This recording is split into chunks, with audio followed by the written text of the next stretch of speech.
Jeff Gordon led the first 6 laps. Tony Stewart has led the last 16 laps and was driving away when the caution came out. Look at that, Mike. Look at the cars, how they're spread out. This single file restart early in the race. Oh boy. Stewart just took the green flag. Montoya is not even halfway down the backstretch right now. Reed Sorensen has taken his car behind the wall for repair. Now that looked like casual contact. So I'm surprised in that. Casual for Bristol. Biggest mover so far, Kurt Busch started last. He's up to 28, but in heavy traffic as Sadler battles Gordon for 3rd. Yeah, Jeff Gordon, we almost saw that yesterday in the final practice. He couldn't keep his car down when the track got slick. He was having a diamond the racetrack. I think a lot of teams have got a pretty big right front spring in their car. And that's not going to race well on a hot, slick racetrack. McMurray underneath Gordon. And 4th will change hands, and here comes Scott Riggs. And a whole bunch more. I think, Mike, what you're going to see, Larry, is cars that are going to be out to lunch. A lot of good cars, but I think you're going to see some cars that are just impossible to drive. Dick Berggren. Well, early on, Gordon said the car is a little loose. Then he came on the radio as people started to pass him and said it's real loose. I guess so. He's having a hard time hanging on. And we didn't hear the word loose very much yesterday in practice. Everybody was pushing, shoving the front end.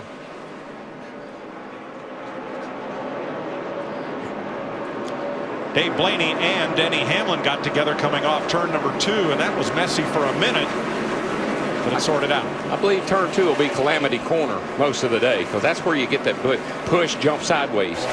We just got a report they're changing the radiator in Reed Sorensen's 41 car. Casual contact, Darrell, that's one of the unknowns. We've not raced these cars. We don't know how much damage they'll receive when you start beating and banging. Yeah, these will be race cars after today. They're just cars when this race started.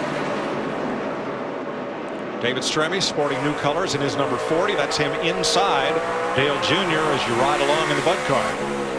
And Mike, I just can't contain myself any longer. That was the coolest thing I've ever done. Starting that race. That's great. Just being down on the flag stand with Rodney and the guys, and the cars come under you. What an incredible rush. Darrell, everything that happens here is a rush. It is. But that's great. Oh, what an honor. It was. Thank you so much. How about Kurt Busch? Had a horrible qualifying lap, started last, but he was one of the quickest cars in practice, and from 43rd he's now climbed to 29th in the number 2. He was one of those 17 cars that pitted, got those fresh tires, which I think will make a difference as slick as it is today, and made those adjustments. I tell you, Jamie McMurray in that 26 car, he keeps moving forward after a great qualifying run, just drove by Elliott Sadler for 3rd. Tony Stewart has taken smooth pace now. Stewart has taken off. He will catch lap traffic within the next 10 laps. I think the car is a big unknown, but I also think that this kind of weather at this race, for this particular race, is very unusual to be near 80 degrees, and that changes this racetrack dramatically. The hotter it gets, the slicker it gets, and the harder it is to get the front tires to hook up. You put wheels on a brick and put an engine on top, and Stewart would find a way to win with it. Everything he's driven in his career, he's been fast. So throwing him a whole new race car just doesn't seem like it would present such an obstacle. And and you're right about that. And then he and his teammate both came up here. The 11 was fast the whole testing session, qualified well, so they nailed it right off, and I think we're going to see that a lot. Speaking of cars that were fast, testing up here, we're riding with Ward Burton in the 4 car right now. Had a very fast car at the test. Actually had a crash at the test, sitting there running in the 11th. But Steve, we may have some cars that are developing some problems. Now Larry Mack, Elliott Sadler just told his crew, I have a loose wheel. You guys make the call. And you know, we had the same thing happen last week with Kyle Busch in the 5 car. I just don't understand that. Torquing wheels is part of the race morning checklist. The only thing that can happen, Larry, is they had to pull it off going through tech.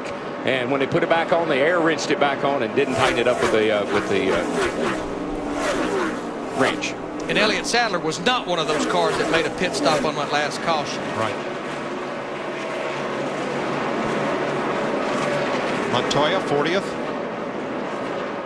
Right behind Gilliland, and Bobby Labonte has dropped back a bit. And here comes Stewart into the first of the about to be 1 lap down cars. That's A.J. Allmendinger starting his first Nextel Cup race. for the Red Bull Toyota team, just ahead of Stewart. And he built almost a second lead. That's about to go away. This takes discipline right here now. That you've got the best car in the field right now. Don't knock the front end off of it. Passing people, trying to get them a lap down. Take your time. Allmendinger gives way. Rookie David Reagan ahead for Stewart, who's led all but the first 6 laps.